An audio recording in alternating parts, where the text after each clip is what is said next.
창세기 28장 우리가 함께 읽은 말씀을 중심으로 이제 밧단 아람으로 길을 떠나는 야곱의 여정에 대해서 살펴보겠습니다.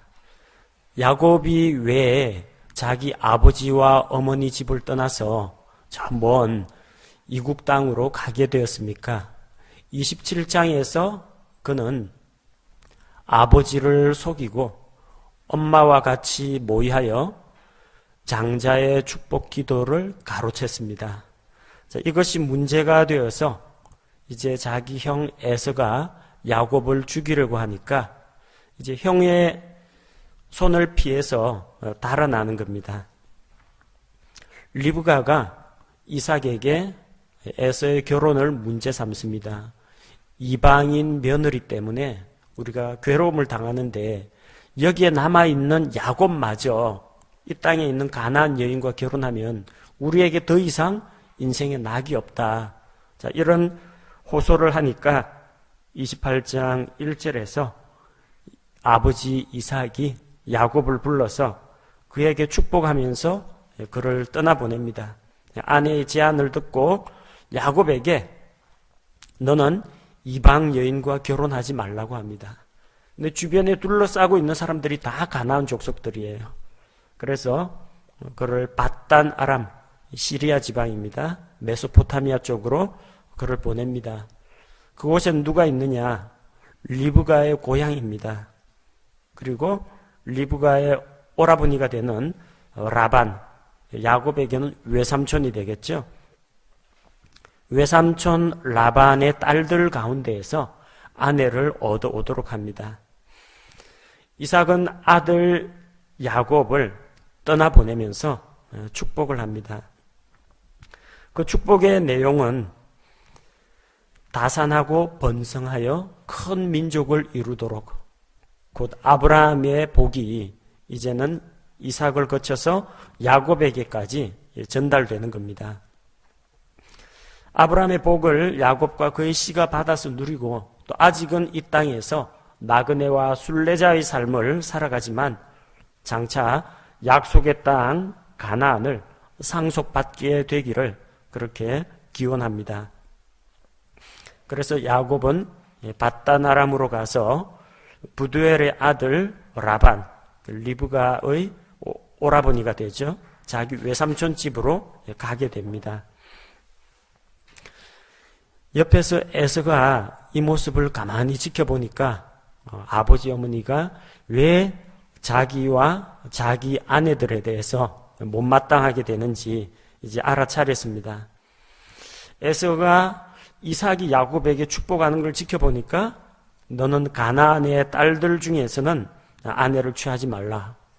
자기는 보니까 해족 속의 딸을 아내로 데리고 왔습니다.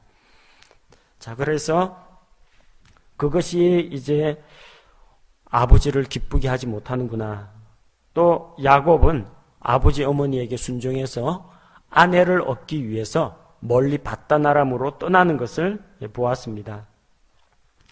에서가 보니까 자기가 데리고 온 그 여인들이 자기 아버지 이삭을 기쁘게 하지 못합니다. 왜 기쁘게 하지 못했을까요? 같은 믿음이 아니기 때문에 그렇습니다. 이쪽은 하나님의 약속의 말씀을 믿는 하나님의 백성인데 그 며느리들은 이방의 우상을 섬기던 그 생활에서 벗어나지 못했고 이교도들의 그런 풍습을 가지고 들어온 겁니다. 그래서 에서가 생각하기에 같은 친족, 같은 아브라함의 자손이면은 아버지가 기뻐하실 거다. 이렇게 생각을 한 겁니다. 그래서 누구를 찾아갔느냐 하면은 9절에 보니까 에서가 이스마엘을 찾아갔습니다. 이스마엘은 아브라함의 첩인 이집트 여인 하갈에게서 난 사람이죠. 그래서 이스마엘이면은 아브라함의 자손이니까 부모님도 기뻐하실 것이라고 생각하고 이스마엘이 낳은 딸 마할랏을 이제 아내로 삼았습니다. 한 가지 문제가 있죠. 아브라함의 씨가 다 약속의 자녀는 아닙니다. 이스마엘은 약속을 따라 태어난 것이 아니라 아브라함과 사라가 인간적인 방법으로 계획을 해서 종의 몸에서 낳은 아이를 이제 아브라함의 아이로 삼으려고 했던 겁니다. 사람의 계획에 따라서 육신을 따라 태어난 아이가 이스마엘입니다. 그 이스마엘이 어떤 사람입니까? 나이 차이가 많이 나니까 이스마엘이 이삭 어릴 때 괴롭히고 핍박을 했던 자입니다. 이스마엘은 아브라함의 약속을 상속받지 못한 백성입니다. 그러니까 에서의 판단이 잘못됐다는 거죠. 한 번은 가나안 땅에서 여인들을 취하였고 이번에는 육신의 자녀인 이스마엘에게서 자기 신부감을 골랐다는 겁니다. 자, 에서가 이렇게 하나님과 부모님의 뜻에 맞지 않는 결혼 생활을 하는 동안 야곱은 이제 길을 떠납니다. 자기 아버지와 같이 있던 브엘세바에서 떠나서 하란 지방으로 가게 됩니다. 하란은 지명 이름인 동시에 사람 이름이죠. 자, 아브라함의 큰 형이 있었습니다. 큰 형의 이름이 하란인데 자기 아버지 데라보다도 먼저 죽었습니다. 그래서 데라가 그 아들을 잊지 못하고 이제 갈대아 우르를 떠나서 한 곳에 머무르고 그 땅 이름을 아들의 이름을 따서 하란이라고 불렀습니다. 한동안 아버지 데라가 죽기까지 아브라함과 데라와 자기 형제 나홀이 하란에서 한동안 머물렀습니다. 아버지 데라가 죽은 다음에 아브라함은 가나안 땅으로 들어오고 나홀은 그 밧다나람 하란 땅에 그대로 남습니다. 바로 야곱이 지금 찾아가고자 하는 곳이 아브라함의 형제 나홀이 머물고 있는 밧다나람 하란 지방으로 가고 있는 겁니다. 집 떠나면 고생이다. 그런 말 우리 많이 합니다. 야곱은 이제 부모의 보호를 벗어나서 멀리 여행을 떠납니다. 하루 이틀에 갈 수 있는 거리가 아니다 보니까 들에서 하룻밤을 보내게 됩니다. 들에서 야영을 하면서 돌들을 베개 삼아서 누웠는데 자, 꿈속에서 그가 한 가지 환상을 보게 됩니다. 우리가 잘 알고 있는 야곱의 사다리입니다. 그 사다리는 하늘에서부터 내려오는 줄 사다리가 아닙니다. 우리 동화책에서 보듯이 햇님 달림 동화책에서 보듯이 하늘에서 구조의 손길이 내려와서 사다리 타고 가면 하늘 날아간다 그 이야기가 아니고 우리 12절에 보니까 사다리가 땅 위에 세워졌다고 했습니다. 훗날을 사람들을 구원할 구세주께서 이 땅 위에 서실 것이라는 겁니다. 이 땅에 사람의 모습으로 오시고 이 땅에서 우리에게 하늘에 도달하는 그 길을 가르쳐 주실 구세주가 오신다는 겁니다. 그 사다리는 땅 위에 세워졌는데 사다리의 반대편은 저 하늘 꼭대기에 닿아 있습니다. 사람은 죄로 인해서 하나님과 분리되어 있습니다. 그래서 제 아무리 노력을 하더라도 거룩하고 완전하신 그 하나님의 수준에는 도달하지 못합니다.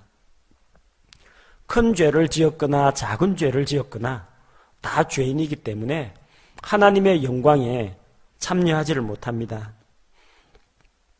죄는 사람과 하나님 사이를 갈라놓았습니다.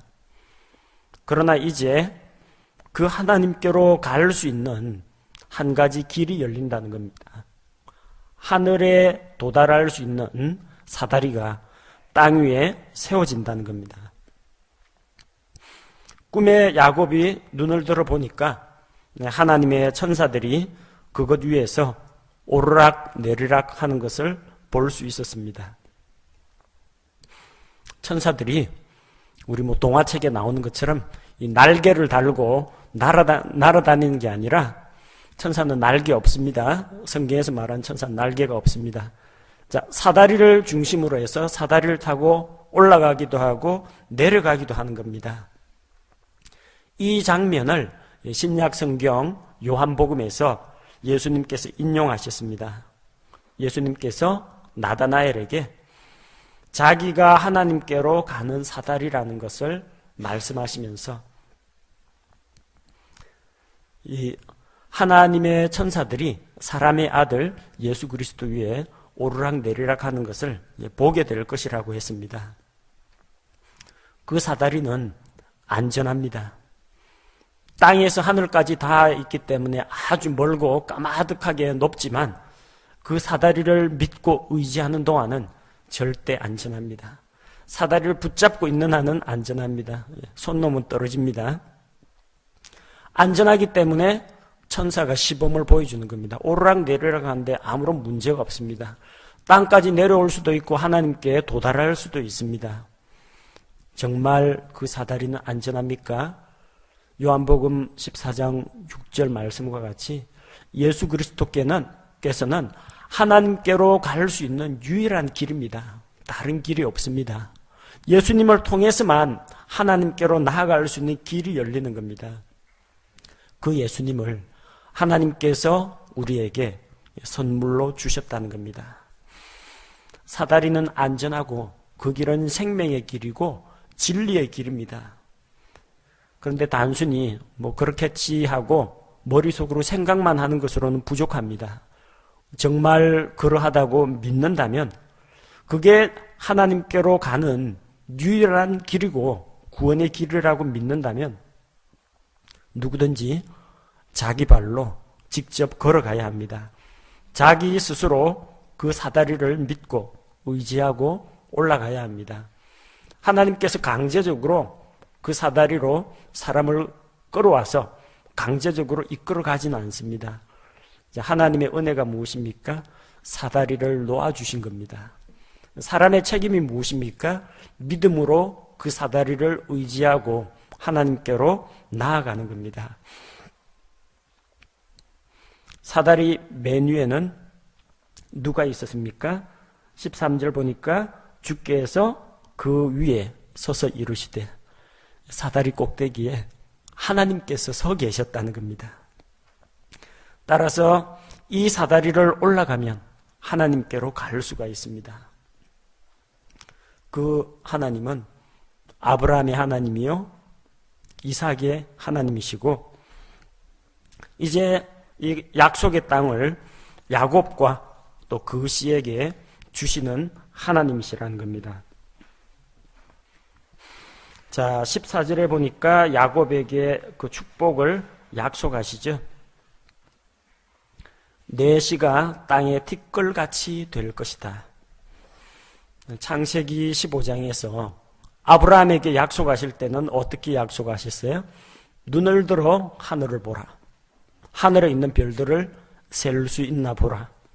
내 자손이 이와 같으리라. 하늘의 별들과 같은 자손을 주겠다고 약속하셨습니다. 하늘의 별들은 숫자가 많죠. 숫자가 많을 뿐만 아니라 높은 위치에 있습니다. 그 아브라함의 자손들이 높고 위대하게 영화롭게 될 것을 이야기합니다. 야곱에게는 뭐라고 하셨습니까? 땅의 티끌같이 될 것이다. 땅의 티끌 역시 사람이 셀 수가 없습니다. 그런데 땅의 티끌은 사람들에게 짓밟히는 존재입니다. 한편으로는 이스라엘 백성들은 야곱의 후손들은 이방 민족들 가운데 흩어져 있으면서 그들로부터 고난을 당하고 또 핍박을 당하는 그런 민족이 된다는 겁니다.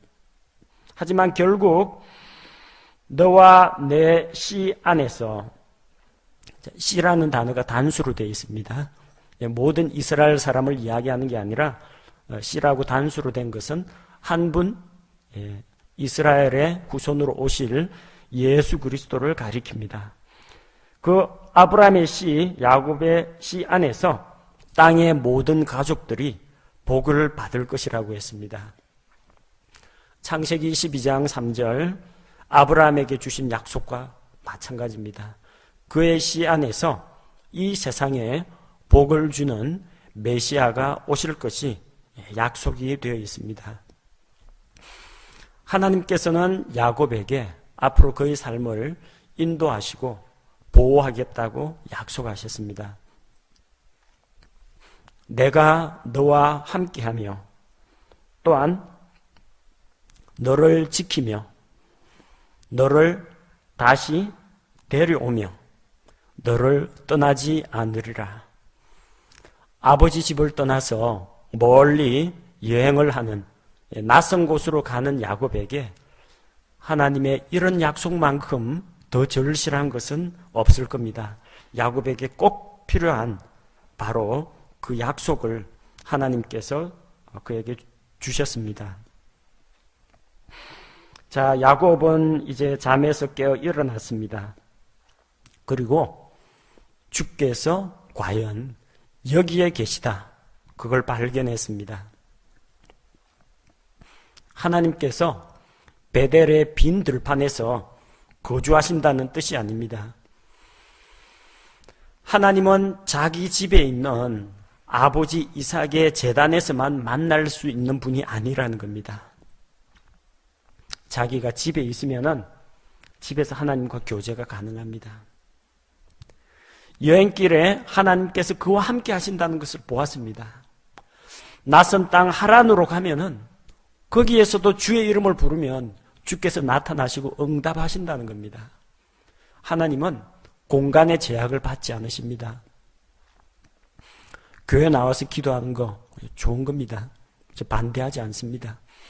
집에서 기도한다고 해서 기도의 위력이 효과가 떨어지는 거 절대 아닙니다. 똑같습니다. 여러분 버스에서도 주님을 만날 수 있습니다. 직장 사무실 책상에서도 공사 현장에서도 여행 중에도 이민을 가고 이사를 가더라도 하나님을 만날 수 있습니다. 하나님은 공간의 제약을 받지 않습니다. 하나님은 무소부재하신 온 우주에 충만하신 분, 어디에나 계신 하나님이라는 겁니다. 우리의 머리로는 측량할 수 없는 크고 위대하고 놀라우신 하나님이라는 것을 야곱은 실감했습니다.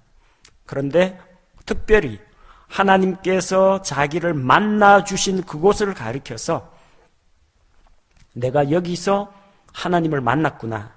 그래서 그곳을 하나님의 집이라고 불렀습니다. 집이라는 말을 이제 벳이라고 하고요. 베스라고 하고 하나님을 엘이라고 합니다. 벳엘이 됩니다. 또 이곳이 하늘로 향하는 사다리가 놓여져 있던 곳이다 해서 하늘의 문이라고 불렀습니다. 그래서 자기가 베고 자던 그 돌을 기둥으로 세우고 그 위에 기름을 부어서 특별하게 구별을 했습니다.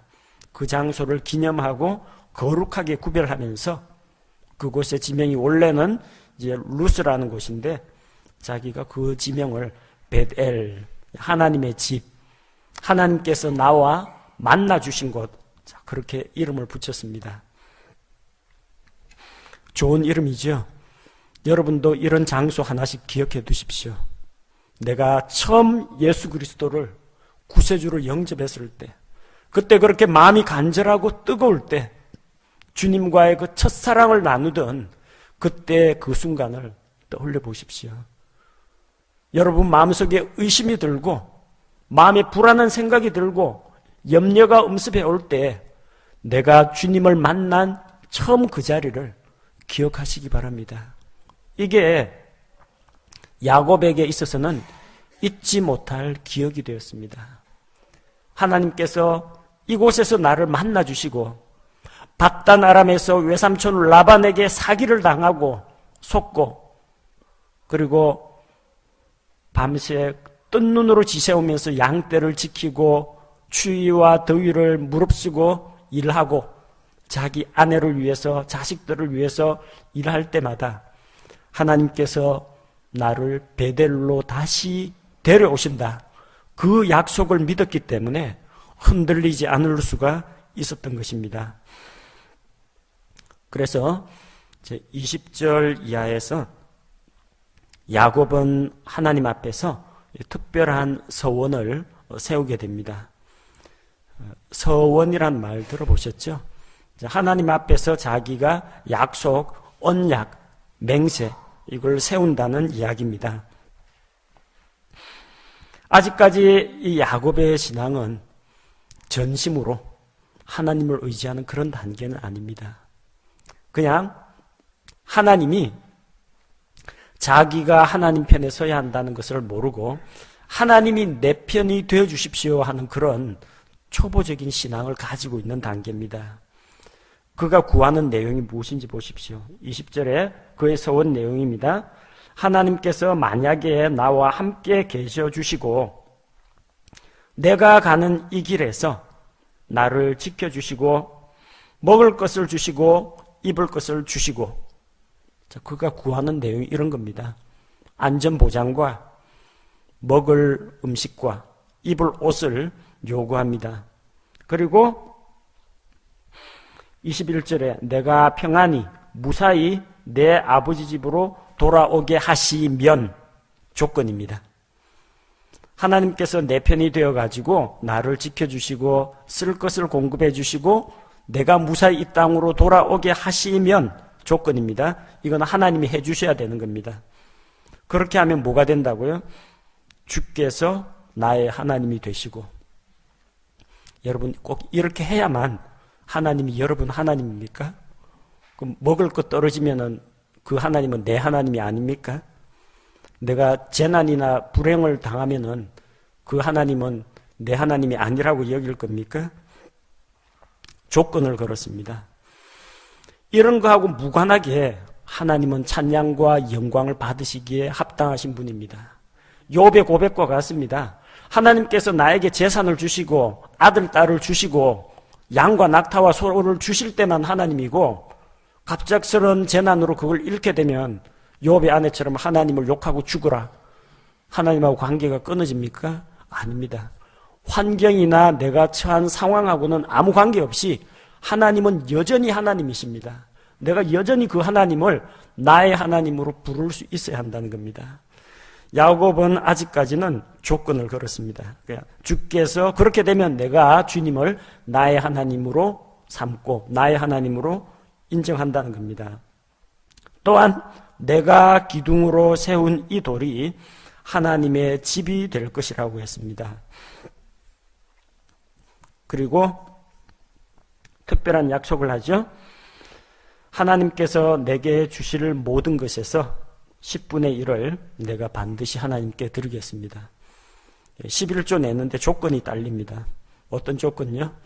하나님이 먼저 나한테 줘야 됩니다. 나를 보호해 주시고 먹을 거 주시고 입을 것도 주시고 무사히 돌아오게 하시면 그때 가서 11조 하겠다는 이야기입니다. 자, 10분의 1을 드리든지 그 이상을 드리든지 감사 헌물을 드리든지 우리가 하나님께 드리는 이유는 모든 것이 하나님의 것이기 때문에 그렇습니다.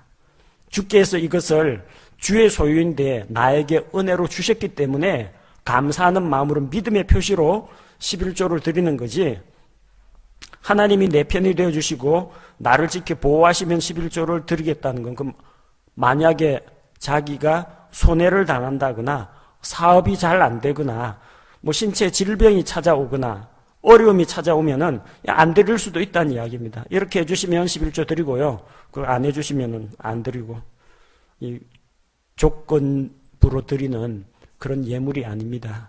하나님에게 잘 보이려고 우상에게 복 받으려고 갖다 바치는 그런 뇌물의 성격이 아닙니다. 10분의 1을 하나님께 드리는 것은 하나님이 만물의 주인이라는 것을 인정하는 믿음에서 나옵니다.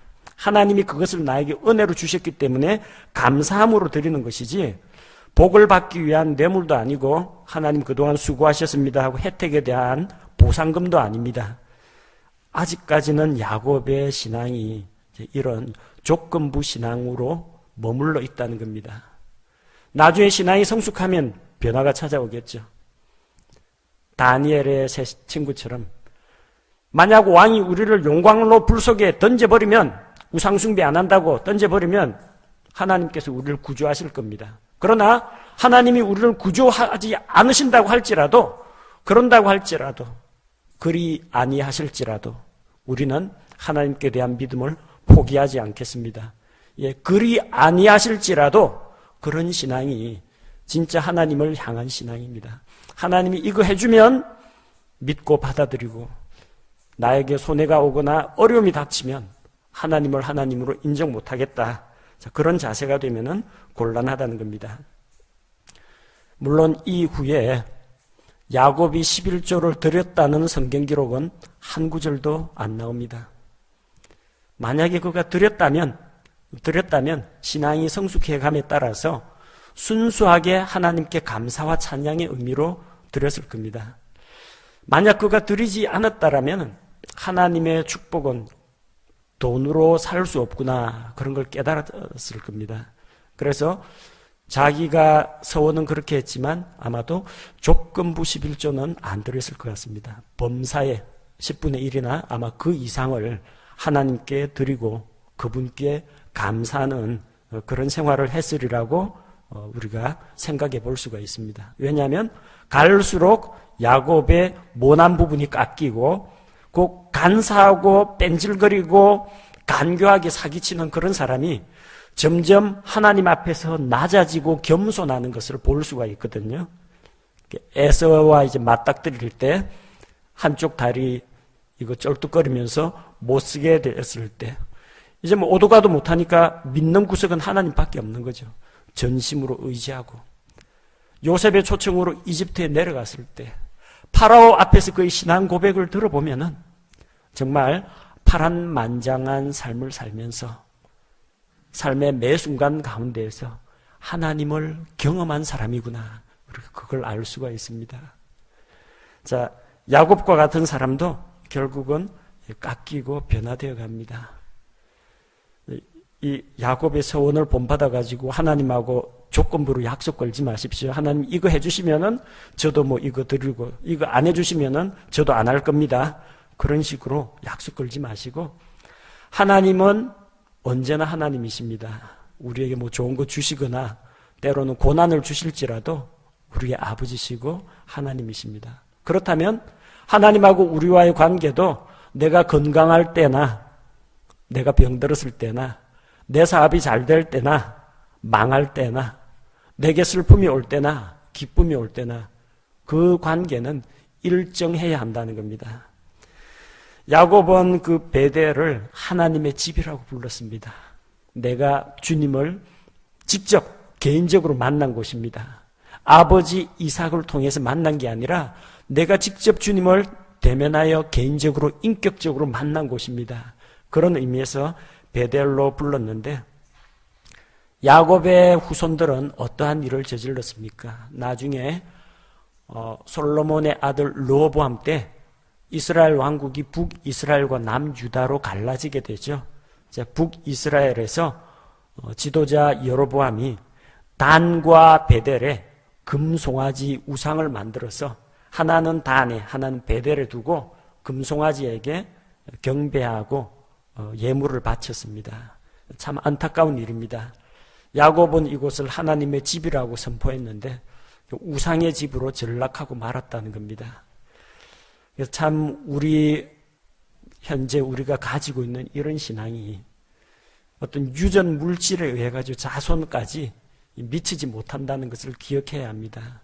요한복음 1장 13절 말씀처럼 하나님의 자녀가 되는 것은 혈통으로 되는 게 아닙니다. 우리 여기 있는 성도님들, 집사님들 다 믿음 가지고 있죠. 그 믿음을 자녀에게 고스란히 물려주지를 못한다는 겁니다. 유전으로는 안 됩니다. 말씀으로 됩니다. 말씀을 통해서 다시 태어나야 합니다.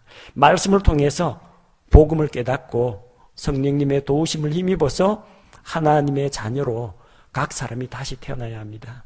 목사 아들이라고 해서 자동으로 구원받는 거 아닙니다. 각 개인은 하나님을 개별적으로 만나야 한다는 겁니다. 그래서 야곱이 이런 믿음을 가졌다. 아브라함이 이런 믿음을 가졌다. 그렇다고 해서 이스라엘 민족 전체가 조상 덕분에 단체로 구원받는 일은 없습니다. 각 사람은 개별적으로 하나님을 만나야 합니다. 하나님에게는 아들은 있어도 하나님의 손자는 없습니다. 각 사람은 부모의 공로, 혈통, 기독교 가문을 의지할 게 아니라 각 개인이 주님을 만날 수 있어야 합니다. 오늘 말씀을 간단히 정리하겠습니다. 우리 주 하나님은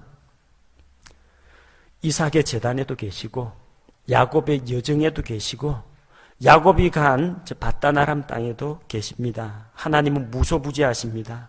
언제 어디서나 우리와 함께 하실 수 있는 분입니다. 가정에서나 교회에서나 직장에서나 하나님께서는 자기를 간절히 찾고 부르고 의지하는 자에게 나타나시고 언제나 그런 사람과 함께 동행하실 수가 있습니다. 또한 야곱의 사닥다리를 기억해야 합니다. 땅에서 하늘까지 닿는 그 사다리는 장차 이 땅에 오실 예수 그리스도의 모형입니다. 그래서 죄로 인해서 사이가 멀어진 사람과 하나님 사이를 연결할 수 있는 유일한 길, 하나님께로 갈 수 있는 유일한 길이요, 진리요, 생명이 되시는 분이 예수 그리스도십니다. 하나님이 은혜를 베푸셔서 우리에게 그 사다리를 주셨습니다. 땅 위에 세워주셨습니다. 구원의 길을 만들어 주셨습니다. 남은 거는 우리 책임입니다. 그 사다리가 확실하고 하나님께로 갈 수 있는 길이고 안전하다고 믿는다면 자기 발로 직접 나아가서 감사함으로 예수님을 통해서 아버지 하나님께로 나아가야 합니다. 그것이 하나님의 은혜에 대한 우리의 반응, 곧 믿음이라는 것입니다. 제가 기도하겠습니다.